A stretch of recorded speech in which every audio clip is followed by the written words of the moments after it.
Edward Langley was a man who had everything: money, power, and success. But none of it mattered anymore. Not since he lost his only son, Michael. The world saw Edward as a billionaire, a business genius, someone who could turn anything into gold. But deep inside, he was just a broken father. His heart ached every single day, knowing that no amount of money could bring his son back. Every Sunday, Edward visited the cemetery, the only place where he felt close to Michael. It had been 2 years since the accident, but the pain never lessened. He would stand there for hours, staring at the gravestone, running his fingers over Michael's name, as if that would somehow connect him to his son again. One chilly afternoon, as Edward approached the grave with his usual bouquet of white lilies, something unusual caught his eye. Someone was already standing there. A small figure, a boy, no older than 10, dressed in a simple hoodie and jeans. His small hands carefully placed fresh flowers in front of the gravestone. Edward stopped in his tracks, his heart skipping a beat. Who was this boy? And why was he at Michael's grave? Edward had never seen him before. He rarely saw anyone near Michael's resting place, except for the caretakers. But this child stood there, his head slightly bowed, lost in deep thought, as if he knew Michael personally. Edward watched in silence, a mix of curiosity and confusion growing inside him. The boy didn't seem scared or surprised when he noticed Edward approaching. Instead, he looked up and gave a small, almost sad smile. "Hello," the boy said softly. Edward cleared his throat, unsure how to respond. "Who are you?" he finally asked. His voice, though calm, carried the weight of his emotions. The boy hesitated for a moment, then replied, "My name is Leo." Edward looked at him closely. There was something familiar about the boy's eyes, something gentle yet strong. But he had never heard of him before. "Why are you here?" Edward asked, his voice quieter this time. Leo glanced back at the gravestone before answering. "He was my friend." Edward felt his breath catch. Michael had never mentioned a friend named Leo. As far as he knew, his son spent most of his time alone. His curiosity deepened. "You knew my son?" Edward asked, struggling to keep his emotions in check. Leo nodded. "Yes. Michael and I met at the hospital." Edward frowned. "Hospital?" Leo looked down for a moment, then met Edward's eyes again. "He never told you." Edward felt an uneasy feeling settle in his chest. What was this boy talking about? And why did it feel like he was about to discover something he never knew about his own son? Edward felt his hands tighten into fists, not out of anger, but out of confusion and deep sadness. How could his son have been in a hospital without him knowing? He was Michael's father. He should have known everything about his child. And yet, here was this boy, a stranger, telling him something that shook him to his core. He looked at Leo, trying to make sense of it all. The boy stood there calmly, his expression filled with something Edward couldn't quite describe. Maybe sorrow, maybe understanding. "You're saying you met Michael at a hospital?" Edward asked again, his voice quieter this time. Leo nodded. "Yes, we were both there for a long time." Edward's mind raced. His son had never told him about any long stays in a hospital. He had been a busy man, always working, always traveling. But surely he would have noticed something this big, right? "What hospital?" Edward asked, his voice trembling slightly. Leo hesitated for a moment before answering. "St. Mary's Children's Hospital." Edward felt like the ground had been pulled from under him. St. Mary's was a well-known hospital, but it was not a place people visited for minor illnesses. It was a place where children with serious conditions were treated. He looked at Leo, searching for any sign that this was some kind of misunderstanding, but the boy's eyes held nothing but honesty. "I don't understand," Edward admitted. "Why was Michael there?" Leo shifted on his feet, as if trying to find the right words. "He was sick. We both were. That's how we became friends. We spent a lot of time together in the hospital." Edward felt his chest tighten. Sick. His son had been sick. He had no idea. He had never seen any signs. Michael had never complained, never said a word. Had he been too blind to notice? Had he been too busy to see what was right in front of him? "I don't believe you," Edward said, shaking his head. "Michael would have told me. I would have known." Leo looked down, as if he had expected this reaction. He took a deep breath before speaking again. "He didn't want you to know. He didn't want you to worry." Edward stared at him, unable to speak. He felt a lump in his throat, something heavy pressing down on him. "He used to talk about you a lot," Leo continued. "He wanted to spend more time with you. But he also didn't want you to see him weak. He thought, if you knew, you'd be disappointed." Those words hit Edward harder than anything ever had. Disappointed. Why would Michael ever think that? He was his father, and he had loved him more than anything. But as he stood there, the memories of his long business trips, the missed school events, and the hurried phone calls came rushing back. Had Michael felt alone? Had he been struggling in silence while Edward was too caught up in his world? Edward swallowed hard, his voice barely above a whisper. "Tell me more about my son." Leo nodded, his eyes filled with understanding. "I will." Leo led Edward to a nearby bench, where they both sat down in the quiet cemetery. The sun was beginning to set, casting a soft orange glow over the rows of gravestones. For a moment, there was a peaceful silence between them, but it was filled with unspoken words, questions, regrets, and emotions Edward had buried for so long. He didn't know what to say or where to begin, so he let Leo speak first. Leo took a deep breath before looking at Edward, his eyes serious yet full of kindness. "Michael was one of the bravest people I've ever known," he began softly. "When we met at the hospital, he didn't talk much at first. He was scared, like all of us were. But after a few days, he started opening up." Edward listened intently, feeling a sense of guilt wash over him. He had never known his son to be scared of anything. Michael had always been strong, independent, and so full of life. To hear that he had been afraid, especially during such a difficult time, was hard for Edward to grasp. Leo continued, his voice gentle but filled with emotion. "We spent hours talking about everything, our dreams, our fears, our favorite games. But Michael had this way of making you forget how sick he was. He never wanted to be the one people felt sorry for." Edward nodded, his throat tight. He remembered the way Michael had always tried to protect him, even as a child. Always concerned about his father's work, his happiness, and his well-being. But Edward never realized that his son was carrying such a heavy burden. "He told me he didn't want to burden you," Leo said, looking down at the ground. "He said you had so much on your plate, that you worked so hard, and he didn't want to add to it. He didn't want you to see him as weak or fragile." Edward's heart broke as he heard this. How could Michael have thought that? He was his father. He should have been there, should have seen the signs. Edward had always been so focused on his business, thinking that providing for his family was enough. But now he understood. It wasn't enough. He had missed the most important thing, being there when Michael needed him the most. Leo looked up at Edward, his expression sincere. "He loved you so much, he just didn't know how to ask for help. I think, deep down, he wanted you to notice. He wanted to feel like you cared, but he never said it. He didn't want to seem weak." Edward felt a tear slip down his cheek, the pain of lost time and missed chances overwhelming him. "Why didn't he tell me?" he whispered. "I should have been there for him." Leo placed a hand on Edward's arm, his voice steady but full of empathy. "He didn't know how to tell you, and he didn't want to upset you. But he wanted you to be proud of him. He always wanted to make you proud." Edward sat there in silence, the weight of Leo's words sinking deep into his soul. He had been a father who thought that money, status, and success were the ways to show love. But now he realized that true love was something far deeper. It was time, attention, and being present.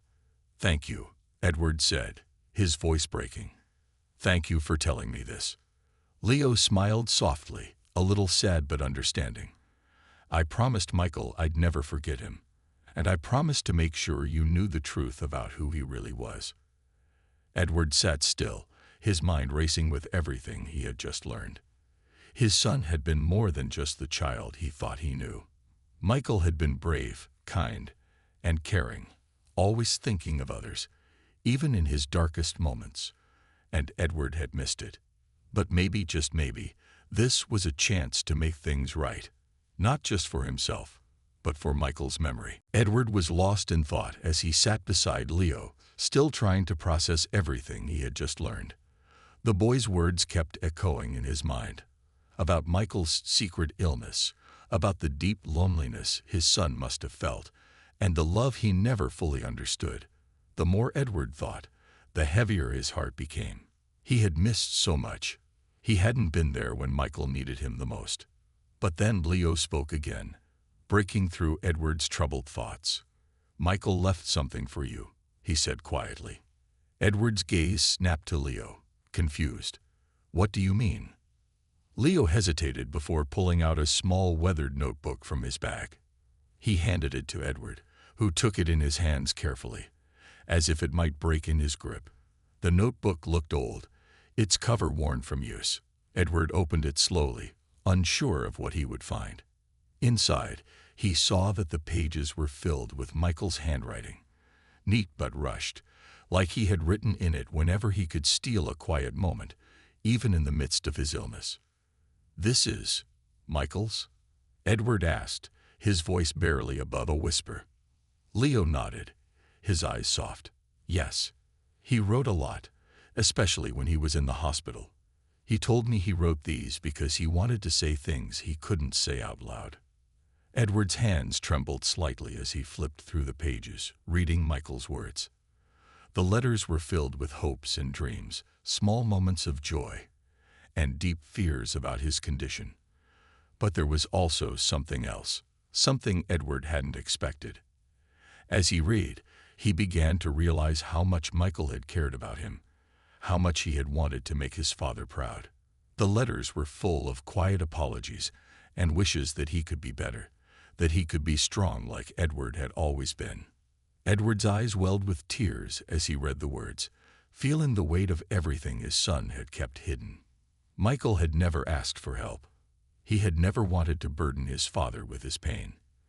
Instead, he had carried it alone, writing down his thoughts and feelings in these letters, hoping that one day someone, maybe Edward, would understand. I never knew, Edward whispered, shaking his head in disbelief. He was so strong, but so alone. Leo didn't say anything for a moment. He simply watched Edward as the man read on, his heart heavy with the realization that Michael had hidden so much. He wanted you to know he wasn't angry, Leo said softly. He understood you were busy, that you had a lot to do. He never blamed you for not being there, but he wanted you to know that he loved you.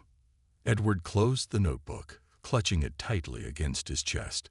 The tears that had been building up finally spilled over, his grief and regret pouring out in the quiet cemetery.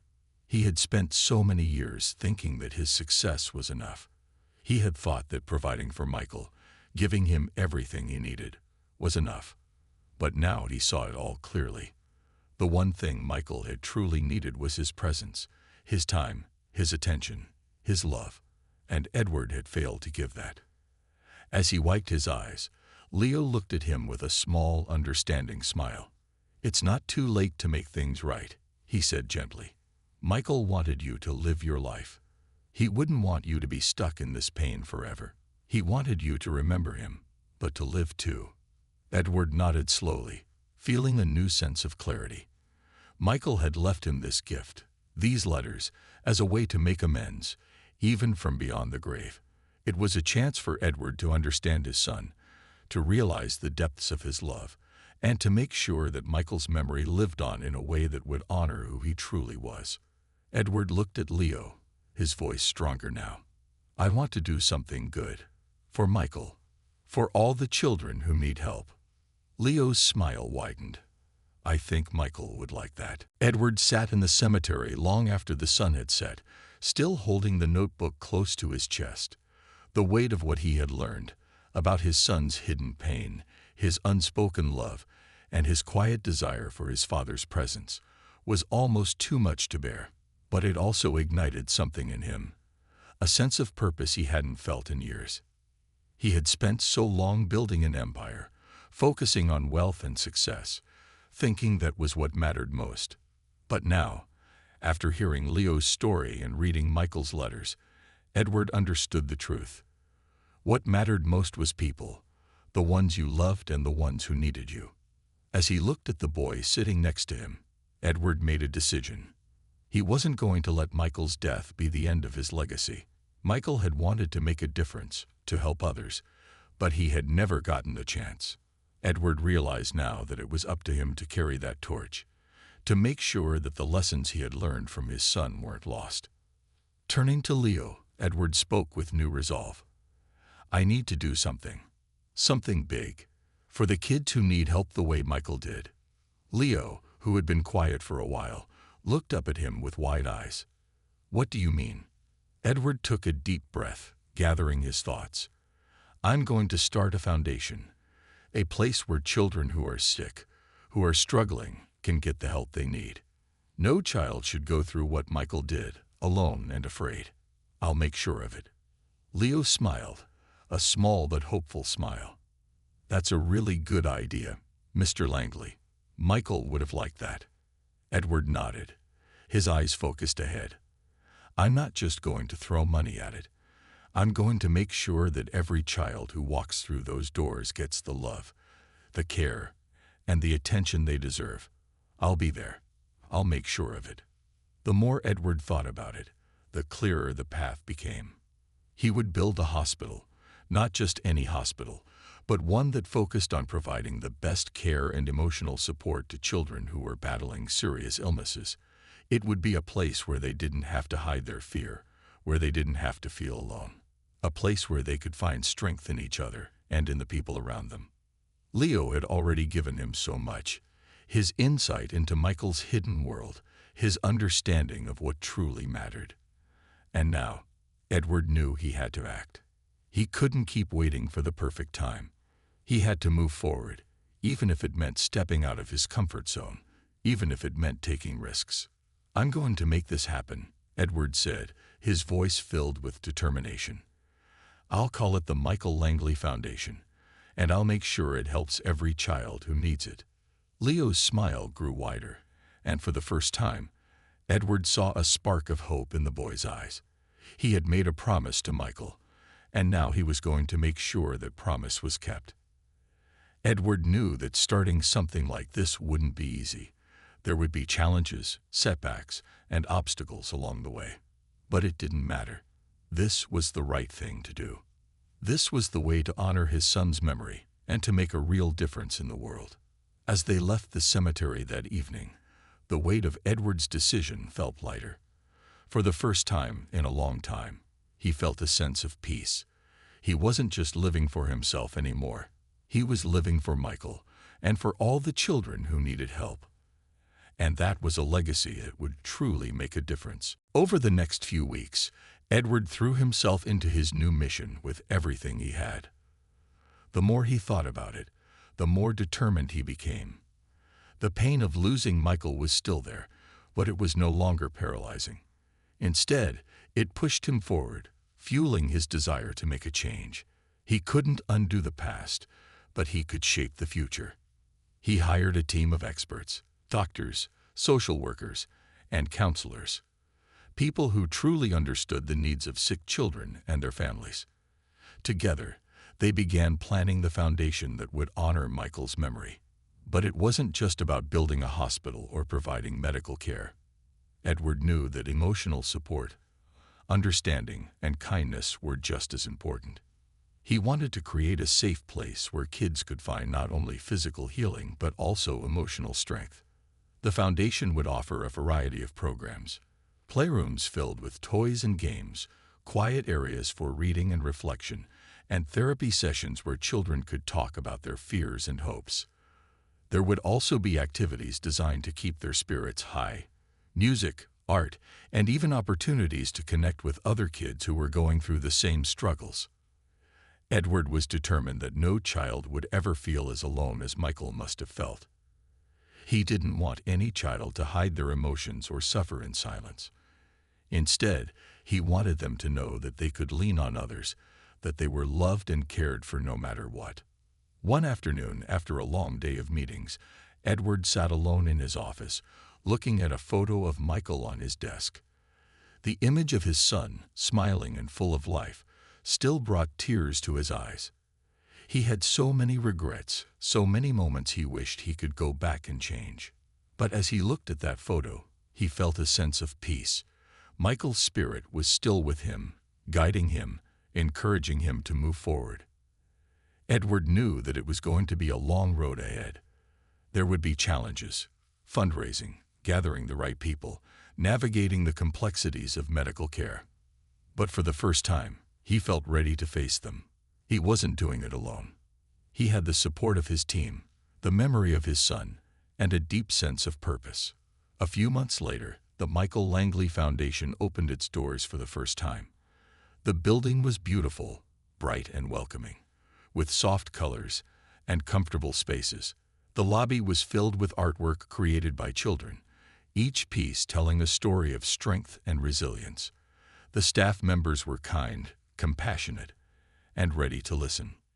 The first day was overwhelming, filled with emotions Edward hadn't fully anticipated. Watching the children and their families walk through the doors, he couldn't help but think about how many lives Michael's story had touched. And in a way, he felt like Michael was with him, watching over the children and guiding them through their journey. As Edward walked through the halls, speaking with families and staff, he saw the impact of the foundation already beginning to take shape. Children who had once felt isolated and afraid were now smiling, talking with their peers, and engaging in activities they had never dreamed possible. They were finding hope in a place that was designed just for them. There was one moment, in particular, that stood out to Edward. A young girl, no older than 8, approached him in the playroom, her eyes wide and curious. She had been drawing pictures all day, and when she saw Edward, she smiled shyly and handed him one of her drawings. It was a picture of a tree with vibrant green leaves, and in the center, there was a heart. Inside the heart, it said, "Thank you, Michael." Tears welled up in Edward's eyes as he accepted the drawing. He knew, in that moment, that everything he was doing was worth it. Michael's legacy was alive, and it was helping children who needed it most. The road ahead was still long, but for the first time, Edward felt truly at peace. He had found a way to honor his son, to carry his spirit with him, and to make a difference in the world. And that, he realized, was the greatest gift he could ever give. As the months passed, Edward continued to pour his heart into the Michael Langley Foundation.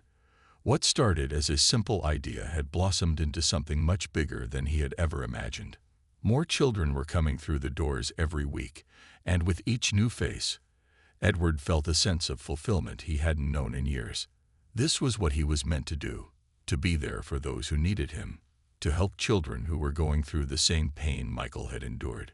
There were moments when the weight of everything still felt overwhelming. There were long hours, difficult decisions, and days when it seemed like the challenges were insurmountable.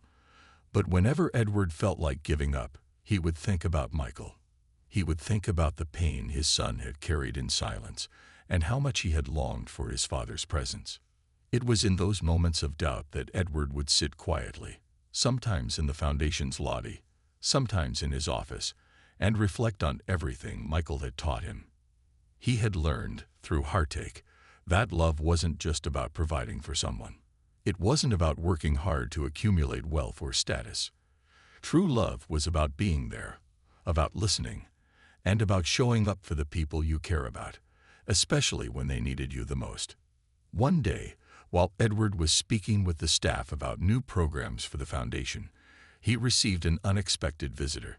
It was Leo, the boy who had first shared Michael's story with him. Edward had seen him a few times since that day in the cemetery, But this time Leo looked different, more confident, more at peace. "Mr. Langley." Leo greeted him with a shy but genuine smile. "I just wanted to stop by and see how things were going." Edward smiled back, glad to see Leo again. "I'm so glad you came by. Things are going well. We've had a lot of kids come through, and it's been incredible to see the changes in them." Leo nodded, his eyes shining with pride. "I'm happy to hear that.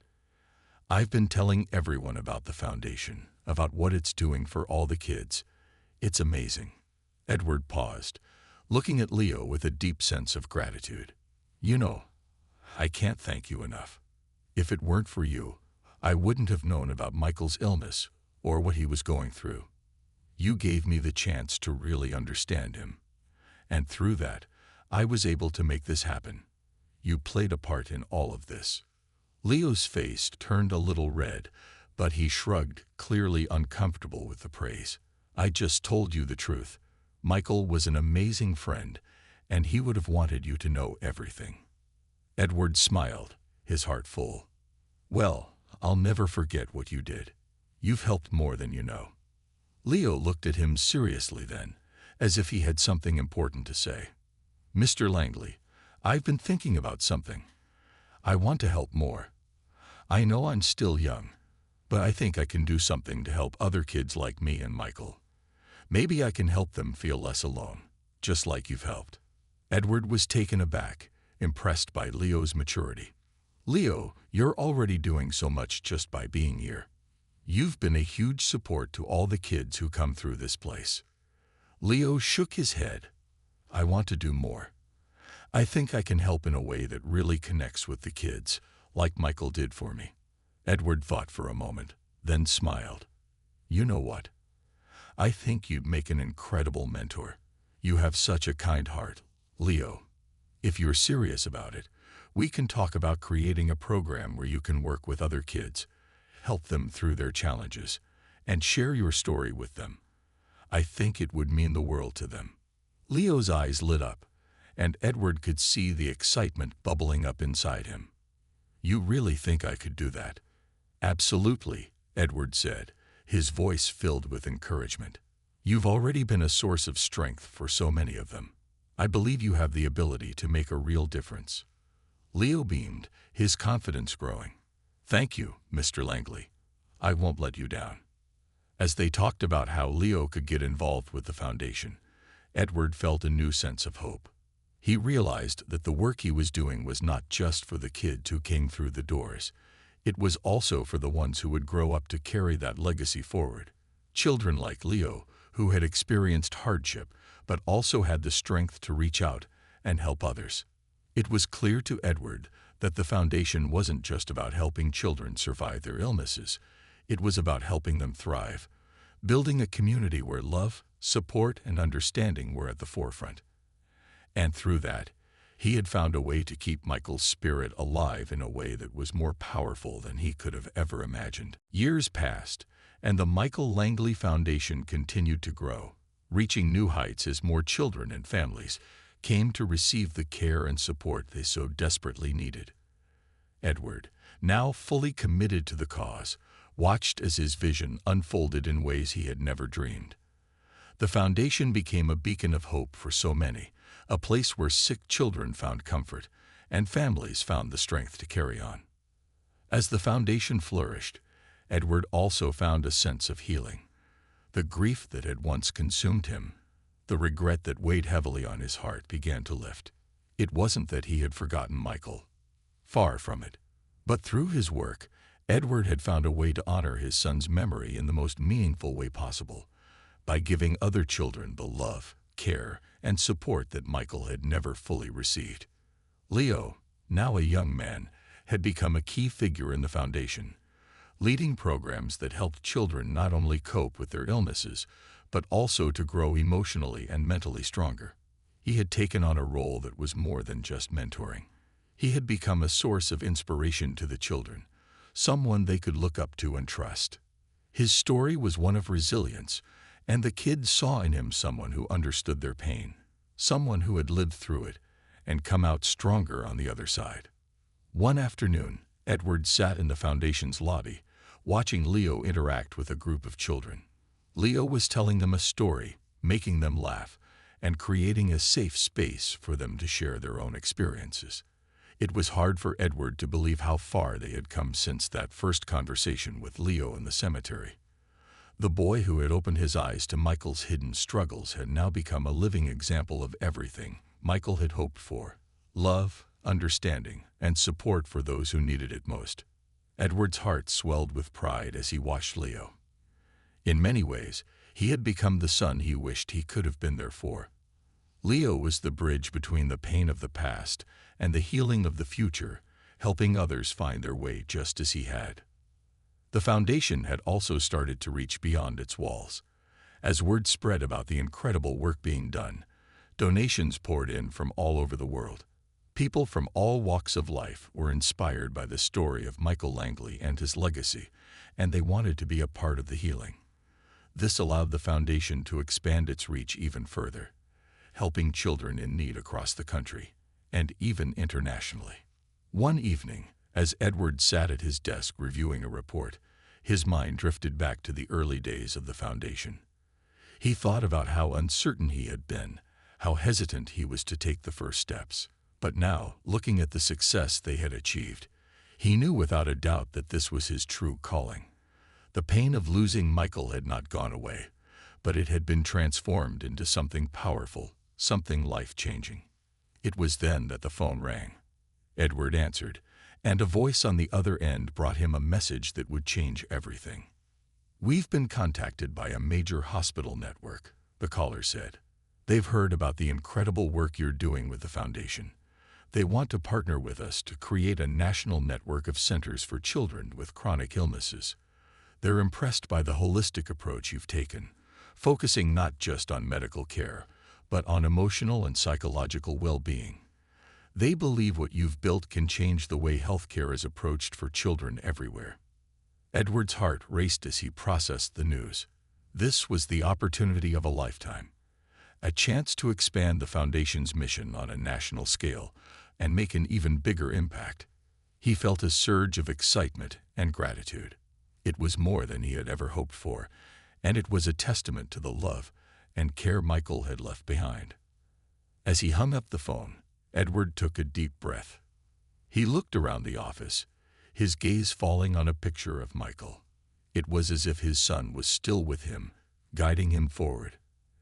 Edward had made promises to Michael, to honor his memory, to make sure no child would ever feel the loneliness that Michael had experienced. And now, with this new partnership, he could fulfill those promises in ways he had never imagined. Edward stood up and walked to the window, looking out over the city. The lights were bright, and the future felt full of possibilities. He knew there would be more challenges ahead, but he also knew that with love, compassion, and determination, anything was possible.